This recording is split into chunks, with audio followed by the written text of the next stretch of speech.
Hi everyone, my name is Kerry Crompton-Harris. I'm the People Director for Compass Group and also heading up our resourcing function. And today I'm going to give you some positive tips on how to stand out with your CV.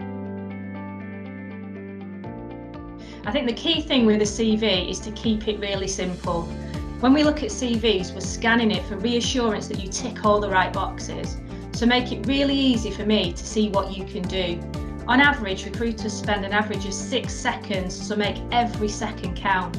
There are templates available on Microsoft Word to help you start off, or you can find some really great templates online. Always start with your personal profile and contact information. Basically, who you are, your postal area, and how we can make contact with you. No more than 2 lines. A personal statement. All good CVs contain a powerful introductions. These introductions are usually called personal statements.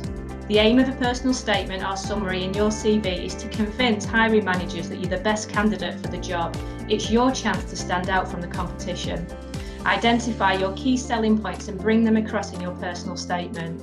Keep your personal statement concise, 100 to 200 words in length. Anything over that will be too wordy and the hiring manager or recruiter may not even read it. Be concise, use short, crisp sentences. On a CV, keep it clear. The CV reflects you in a written format, so don't be getting too fussy with lots of fonts and backgrounds.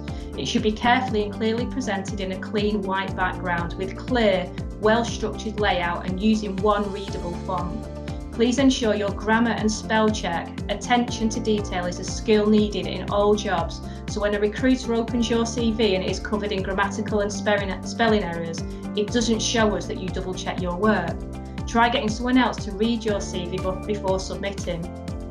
Keep your CV relevant. Show that the shoe fits and tailor your CV for every single job role. There are clues in the job descriptions, so read it carefully. Take notes so you understand exactly what the job entails and how you meet each of the requirements. Then you can adapt your CV to suit. Don't make your CV a job description and don't tell me the obvious. If you're a barista, then don't tell me that you serve coffee. Tell me about your customer service expertise, that you're adaptable, and tell me what you achieved during that role. This is especially important if you are changing your career direction. You need to highlight areas that relate to the new job role. I think employers are looking for you to tailor your tone to the organisation you are liaising with. You should rewrite your cover letter every time you apply for a position in order to target the individual company. Sending out a generic letter for all applications rarely yields positive results, and recruiters can spot your lack of time and effort from a mile away. Proofread your submission. Never rely on a computer spell check program to pick out every single mistake. Print off your cover letter and double check for spelling and grammar errors before passing it to a family member or friend to also look over. Also make sure that your own contact details and the company name are correct and clear. Presentation is important, so you'll need to format your cover letter properly. Make sure the document is uncluttered as possible. Use the same font and size as your CV, and if you're sending it through the post or handing it in, use good quality plain white paper to print it on. Identify your USPs. These are your unique selling points. Be positive about what you have to offer and clearly outline how your skills and experience meet those requested in the job description. Demonstrate to the recruiter why you are their ideal and perfect candidate. Include examples. Back up your claims in your cover letter with real evidence of examples that show how and when you've used your skills and experience. Analyse the job advert and pick out the key skills and competencies needed for the role. When researching the company, also keep a lookout for any information that shows what skills and competencies it's looking for, such as its company ethics and company values. Especially consider how your strengths could set you apart from other candidates. Download the correct software and make sure you test it first. Do your research about the company and the role. Presentation is key, whether face-to-face or over a video call.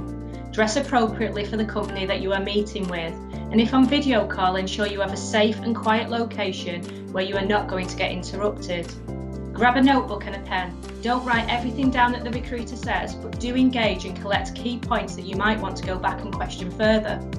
Don't be negative about your previous employer either. This shows a lack of integrity, and also this is your own personal experience which might not mirror that of another's experience. Engage and question, ask questions that are relevant for the job interview. Always prepare a few questions in advance. This shows that you have taken time prior to the interview to think things through.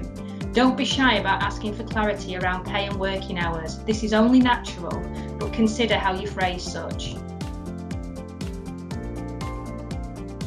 I think LinkedIn is an absolute great tool, but it's also specific for certain job roles.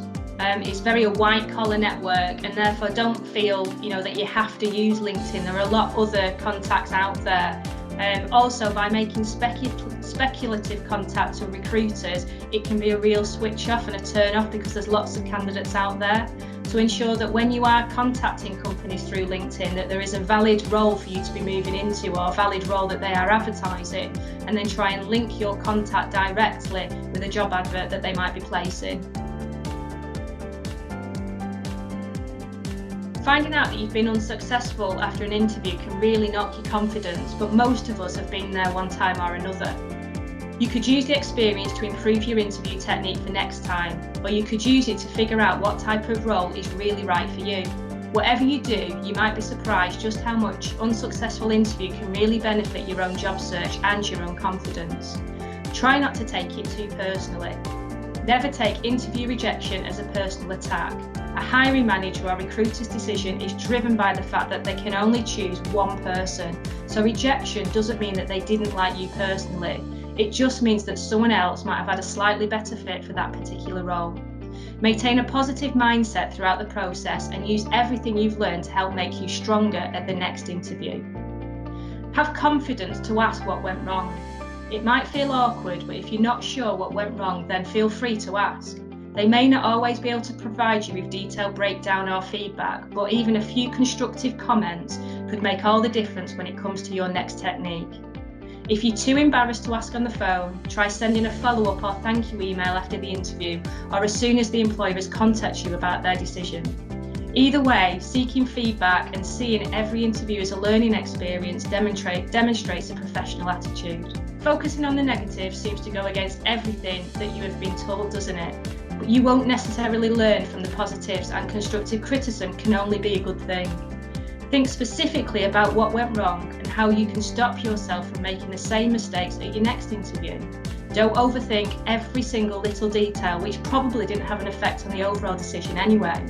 But whether it's an interview question that caught you off guard, and completely misjudged the dress code, paying more attention to these factors during the preparation will only be advantageous to you in the long run. Next time, do your homework. Sometimes, if you've been honest with yourself, getting turned down for the role won't always come as a surprise. Ask yourself, did you really spend enough time in your preparation? Did you do your research around the role and the company? If the answer's no, then see it as a lesson learned and ensure that next time you're fully prepared for any question that might be thrown your way. Look at your last interview as a practice, and practice makes perfect, right? Start your job search from scratch every single time. Your interview technique might not be the reason you hadn't had success, yet it might simply be that you've been applying for the wrong roles. Instead of applying for every attractive vacancy in your sector, think about whether the jobs you are applying for match your background and experience. If the position doesn't suit your skills, you're only wasting time when you should be focusing on other roles that are more suitable for your skill set. Make sure you put everything you've learned from previous rejection into good use. After all, experience and feedback, positive and negative, is the best way to get the job that's right for you in the long run.